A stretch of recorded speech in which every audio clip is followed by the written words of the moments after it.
Hello people of the verse and welcome to the channel. It's the Eradicator here, and in this video we'll be talking about the roadmap update, and especially this one. I've been waiting for that one for quite some time because the one from 2 weeks ago was very lackluster and gave me some really bad vibes actually for the next 2 weeks right until now. So hopefully I'm going to feel in better mood after reading this roadmap roundup and discovering it with you guys. Also, I noticed that there's something a little bit exciting here, is that there's a new feature on the actual roadmap. Now, I tried to get you some footage of the new roadmap feature, the deliverables, but unfortunately the roadmap has been under maintenance for several hours now. As by the time I'm recording this video, it is still under maintenance, so I cannot check it. I mean, it was visible, but it went back to maintenance. I have no idea what they're doing with it. But basically, in the past, you could only check out the teams, and then when you were checking out what the teams were doing, you would see then the deliverables. But now you can check them out directly, which I think is a very nice feature, because if you wanted to check, for example, who is doing what kind of fixture, then you had to find the right team and you will waste a lot of time. Now you just need to search. For example, you want to find where the tank is, or the tank. I don't like that they are making fun of people's language abilities, by the way.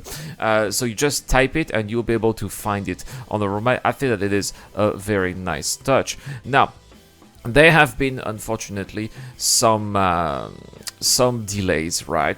And they see that they are reevaluating the physics team schedule, resulting in the following 3 deliverable temporarily coming off the progress tracker. So physical quantum travel movement is off the progress tracker, meaning that the quantum travel movements now are going to remain the same as they are now for quite some time. Phys area refactoring, I have no idea what this is, and water physics like large object buoyancy. I think that that's okay. This is not really a priority, but unfortunately the next ones are more of a bummer. They've also removed from the progress tracker the Grim X-rays. So there we have it, guys. That new, it's not new anymore, by the way, but that Grim X area dedicated to racing is going to be useless for quite some time. Again, Prison V3 is also being delayed.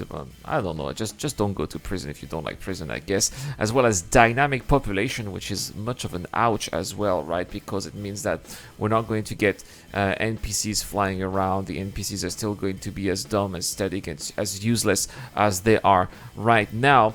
And it is going to be even longer until we get that breathing, living universe that we're all longing for in Star Citizen. So that is also terrible news in my opinion. And bounty hunting V2 as well has been removed from the progress tracker, so we'll be stuck with the same dumb and not so immersive and interesting bounty hunting mechanics that we have right now.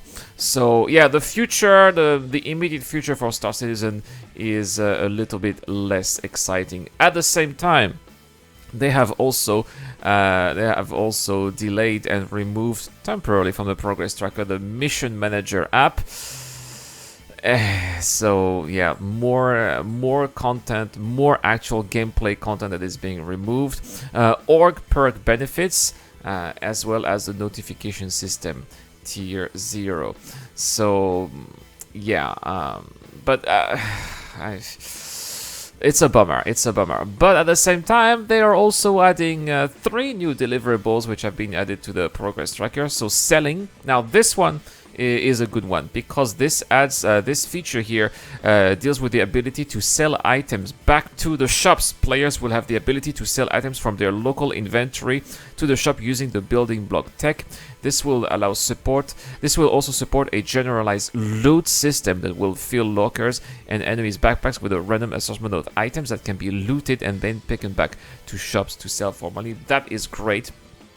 That is great news. That means that, for example, when you kill NPCs, you'll be able to take their guns with you, or their med pens, or maybe even their armor pieces. That would be fantastic, and bring them back to the shops to make some money. That is something that I mean, it's going to give us a purpose for finally going out there and, you know, killing people, not just for the sake of doing that, but for making profit. And I think that is going to be quite a significant game changer.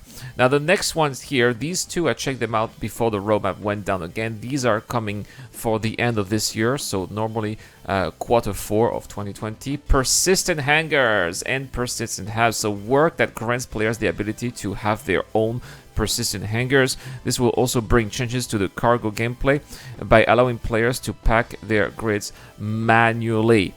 That is also fantastic. I think that if you have a big ship, that's going to take a very long time. Maybe that's why we have the trolleys and also the tractor beam gun.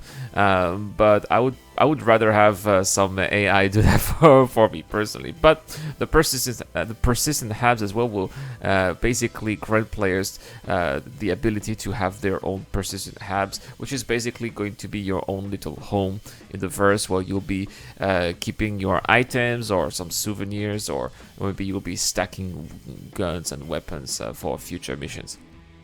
All right, well, that is fantastic indeed. They've also added 20 teams to the public roadmap. These teams will add over 100 deliverables. I'll let you guys check it out in the description down below. They've added the Rock DS. Now they don't really say what DS means. Maybe it's an homage to an infamous Star Citizen hater. I don't know. But apparently it was previously labeled as unannounced, and now it is a deliverable in the progress tracker. It is also committed in the regular roadmap. And big news, guys, this is what makes me excited here.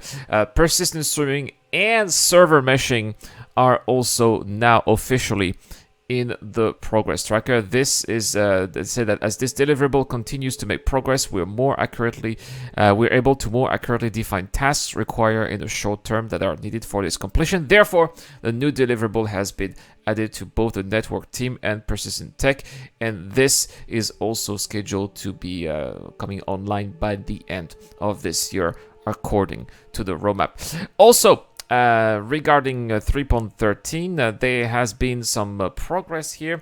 An item has been moved from 3.14 to 3.13, and that is the Crusader M2 Hercules Starlifter, so the military version. So if you own an M2, then rejoice, you should probably get it at the same time as the C2. I've said it for a long time. I believe that the C2 Hercules and the tank will be available for Invictus launch week. We will see if I am right or not, but probably I think that's what it's going to be. And since it's happening in May, so close to the end of Q2, then that's why they are pretending that it is moving a little up. In reality, it is the C2 that is extremely delayed.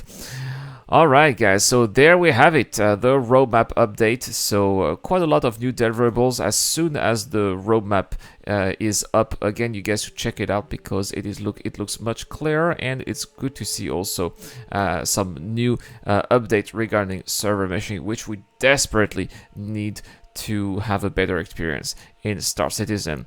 I'll see you guys tomorrow for more content on the channel. Tomorrow I hope to have a live stream about the monthly reports, which I think are going to need some time to digest, because it's very interesting. We've got an interesting picture of the cloud tech, which looks I don't know, because it looks quite static, so I guess we'll need to see some actual movies. Maybe an episode of Inside Star Citizen will be great, right? But it's great to finally see at least the first picture of the actual cloud tech, which is not just going to be for Crusader. We desperately need that one for Hurston as well, for example, or Microtech too. So hopefully it's going to make flying in atmosphere a little bit more challenging, exciting, and realistic at the same time. I'll see you guys tomorrow for more content on the channel. As I said, this is the Eradicator. I'll see you guys later. This video is brought to you by the people who support this channel on Patreon and via the join button as well. Supporters of the channel get access to lots of cool perks, such as access to my private Discord, your question answered in the show, you get to know when I'm going to play, and also you get to have a chance to influence the editorial line of the channel. Any help is appreciated, starts at just $1 a month. Thank you very much for watching. This is the Eradicator, and I'll see you guys later.